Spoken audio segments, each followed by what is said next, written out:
రైవాడ జలాశయం నుంచి విడుదల చేసిన సాగునీటిని రైతులు పొదుపుగా వినియోగించుకోవాలని మాడుగుల ఎమ్మెల్యే బండారు సత్యనారాయణమూర్తి పిలుపునిచ్చారు. గురువారం రైవాడ జలాశయం వద్ద ప్రత్యేక పూజలు నిర్వహించి గంగమ్మ తల్లికి జలహారతి, పసుపు కుంకుమ సమర్పించిన అనంతరం గేట్లు ఎత్తి ఆయకట్టుకు సాగునీటిని విడుదల చేశారు.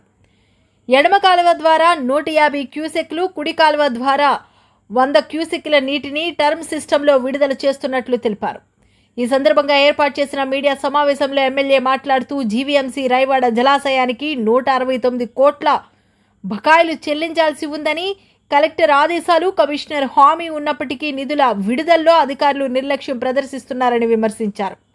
బకాయిల్లో కేవలం 1 కోటి మాత్రమే చెల్లించి హామీ ఇచ్చిన మరో 5 కోట్ల విడుదలను ఆలస్యం చేస్తున్నారని ఆగ్రహం వ్యక్తం చేశారు. 10 రోజుల్లోగా మొత్తాన్ని చెల్లించకపోతే రైతుల తరపున తానే స్వయంగా జీవీఎంసీకి రైవాడ జలాశయం నుంచి నీటి సరఫరా నిలిపివేస్తానని హెచ్చరించారు. బకాయిలు పూర్తిగా చెల్లించే వరకు ఒక్క చుక్క నీరు కూడా జీవీఎంసీకి వెళ్లనివ్వబోమని స్పష్టం చేశారు. రైవాడ జలాశయానికి 1975లో అమర్చిన పాత గేట్లకు దాదాపు అర్ధ శతాబ్ద కాలంగా ఎలాంటి మరమ్మతులు చేయకపోవడంతో ఏటా నీరు వృధాగా పోయేదని ఆవేదన వ్యక్తం చేశారు. తాను ఎమ్మెల్యేగా బాధ్యతలు స్వీకరించిన వెంటనే ప్రత్యేక శ్రద్ధ వహించి 1.25 కోట్ల నిధులతో ప్రాజెక్టులోని 4 ప్రధాన గేట్లతో పాటు క్రస్ట్ గేట్లను సైతం ఆధునికీకరించినట్లు వెల్లడించారు. అనంతరం తారువ సమీపంలో 27 లక్షల వ్యయంతో చేపట్టిన కలిగొట్ల బ్రాంచ్ కెనాల్ అభివృద్ధి పనులను ఎమ్మెల్యే ప్రారంభించారు. ఈ కార్యక్రమంలో రైవాడ జలాశయ చైర్మన్ పోతల పాత్రునాయుడు, దేవరపల్లి, చోడవరం డిఈలు జి సత్యంనాయుడు, వేణుగోపాలనాయుడు, మాజీ ఎంపీపీ కెలపర్తి భాస్కర్రావు, టీడీపీ జనసేన మండల అధ్యక్షులు పెద్దాడ వెంకటరమణ, గొర్రుపోటు రామూర్తి నాయుడు, రొంగలి మహేష్, గొర్లె గోవింద, కొమర బాబురావు, బండారు రామారావు, ఆవుగడ్డ కోటిపల్లి నాయుడు, కడిమి నాగేశ్వరరావు, అల్లు శ్రీనివాసరావు, రెడ్డి అశోక్, చల్లా తాతయ్యలు, కర్రి నాయుడు తదితరులు పాల్గొన్నారు. జీవీఎంసీ వాళ్ళు 169 కోట్ల దగ్గర మనకి ఇవ్వాల్సి ఉంది. గత సంవత్సరం కాకనే కాదంటే 1 కోటి రూపాయలు ఇవ్వడం జరిగింది. ఆ వేళ 2 కోట్లు ఇస్తా ఉన్నారు, మొత్తం 5 కోట్లకి ఇస్తామని చెప్పారు.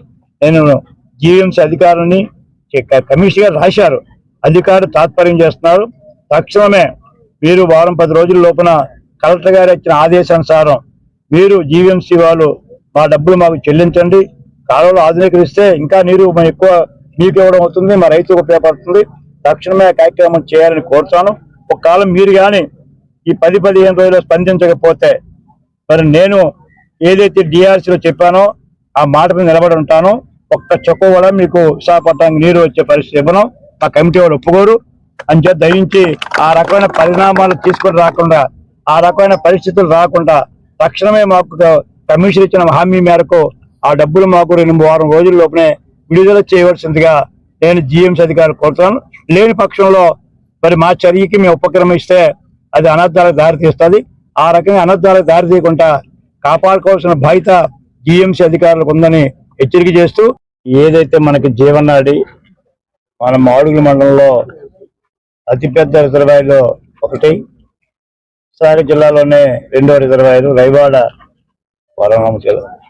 వరాలనామూర్తి జలాశయానికి జలహారతి రోజు ఇవ్వడం జరిగింది. ఈ రోజు రాష్ట్రం అంతా, దేశం అంతా కూడా విపరీతమైన కరువు నడుస్తూ ఉంది. ఎన్నో ప్రాబ్లం వలన అందుచేత చాలా రిజర్వాయర్లు జలహారతి ఇచ్చే అవకాశం లేదు. కానీ మనకి అదృష్టం బాగుండి గత సంవత్సరం వరకు ఉన్న లీకేజెస్ 1975లో వేసిన గేట్లు, సుబ్బరామరెడ్డి వాళ్ళ నాన్నగారు కాంట్రాక్టర్ ఉన్నప్పుడు వేసిన గేట్లు ఇంతవరకు దాన్ని మరమ్మతు చేయక, దానికి ఏ రకమైన పెట్టుబడి, ఏ రకమైన మరమ్మతు ఇవ్వకపోవడం వలన నీరు వృధాగా పోయేది. మరి గత సంవత్సరం నేను ఎమ్మెల్యే అయిన తర్వాత ప్రత్యేక దృష్టి పెట్టి 1,25,00,000 వరకు ఓన్లీ గేట్లకే, ఈ 4 గేట్లు గత 1975లో పెట్టిన గేట్లని తీసివేసి ఆధునికమైన గేట్లు వేయడం వలన కాంట్రాక్టర్ కూడా అభినందిస్తున్నాను. ఇన్ టైంలో డిఈ గారు, చైర్మన్స్, కమిటీ వాళ్ళ దయ వలన పూర్తి చేయగలిగాం. అందువల్ల మనం కొద్దిగా నీరు ఇందులో నిల్వ చేసుకొని ఇప్పుడు రైతాంగానికి ఒక నీరు విడుదల చేస్తూ ఉన్నాం. ఒక పక్క విశాఖపట్నానికి డ్రింకింగ్ వాటర్ ఇస్తూనే రైతులకు ఎక్కడ అన్యాయం జరగకూడదు. మొన్న జిల్లా సమీక్ష సమావేశంలో కూడా నేను రైతుల పక్షాన రైతుగా ఈ విశాఖపట్నానికి ప్రత్యామ్నాయ మార్గాలు ఉన్నాయి. మా రైవాడకి మా తీర్మానం ఎవరైతే ఇచ్చారో ఈ రైవాడ నీటి పారుదల సంఘ చైర్మన్స్ కమిటీస్ ఇచ్చారో ఆ ప్రాజెక్ట్ చైర్మన్ ఎవరైతే ఇచ్చారో ప్రాజెక్ట్ కమిటీ వారు దానికి అనుగుణంగా ఈవేళ నీరు విడుదల చేస్తున్నాను. ముందు రైతాంగానికి మొదటి ప్రాధాన్యత నాకు. మొదట రైతులు నారుమళ్ళు కాపాడుకోవాలి. ఫస్ట్ ప్రధానమైన నా బాధ్యత నారుమళ్ళు పాడైపోకుండా ముందు నీరు విడుదల చేస్తూ ఈవేళ రేపు ఆశిస్తున్నాం. ఆ వరుణ దేవత తల్లి వలన మనకు వర్షం పడినట్లయితే ప్రత్యామ్నాయంగా వరి నాట్లు కూడా నీరు ఇచ్చే పరిస్థితిని తీసుకొస్తున్నాం. అంచేత మొదటి రేవసం వరకు వరి నాట్ల వరకు ప్రాబ్లం లేదు. రైతులు ముందుకు వచ్చి వాళ్ళు దమ్ము పెట్టుకుంటారు. నర్సరీని నారుమల్లి కాపాడుతాం. విశాఖపట్నానికి కూడా కొంత నీరు ఇవ్వడం జరుగుతుంది. అంచేత ఈ రకంగా గేట్లు వేయడం వలన మరమ్మతు సకాలంలో చేసిన అధికారిని ఈ గారి దగ్గర నుంచి డిఈడి వరకు ఏఈ వరకు మా కమిటీ వారికి అందరూ అభినందిస్తున్నాను. ఇన్ టైంలో మా గేట్లు అప్పచెప్పినందుకు పాడైపోయిన గేట్లు మీకు చూపిస్తాను.